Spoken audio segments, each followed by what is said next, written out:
Please look at the photo. The upper resistor is 1 ohm, the lower resistor is 19.1 k ohms. You may find a very interesting phenomenon. Why is a 1 ohm resistor much larger than a 19.1 k ohm resistor? We will discuss it in this lecture. Hello everyone, this is lecture 6 of PEC. Let's talk about the resistance. In the first video, I will give you an introduction of the resistor and the resistance. The symbol of the resistor is a square.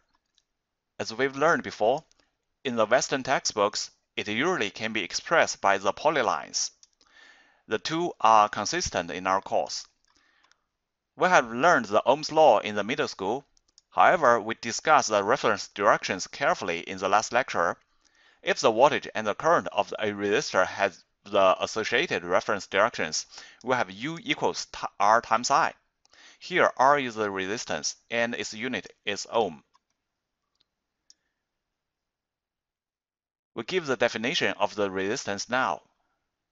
The resistance refers to the ability of a substance to impede the current flowing through itself. Because of such an opposition, the electrical energy is converted into the heat energy or the other forms of the energy. This is the basic definition for the resistance. A device with a resistance is called a resistor.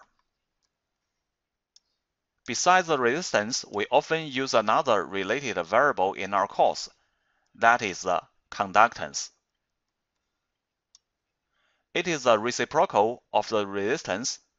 Analogously, in the case of the associated reference directions, the current is equal to the conductance times the voltage. G is also known as the conductance, its unit is Siemens. Apart from that, for the resistors with the non-associated reference directions, we have U equals minus R times I. Beginning with the resistance, we will often discuss the relationship between U and I for some elements in the UI plane. For the resistance, we know U equals R times I. Assume that the horizontal axis is the current and the vertical axis is the voltage. U equals R times I. It's no doubt a straight line through the origin in the UI plane. If alpha is the angle between the line and the horizontal axis, it is clear that the resistance is tangent alpha. We have two questions here for you. The first is if alpha equals 0, it's a limit value, or it equals 90 degrees, another limit value. They are corresponding to such two lines separately.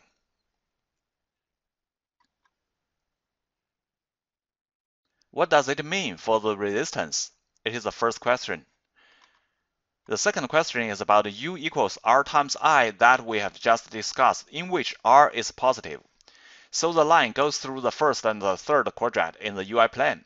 Can you imagine that there is a resistor which passes through the second and the fourth quadrant? In other words, is there a negative resistor? Please think about these two questions.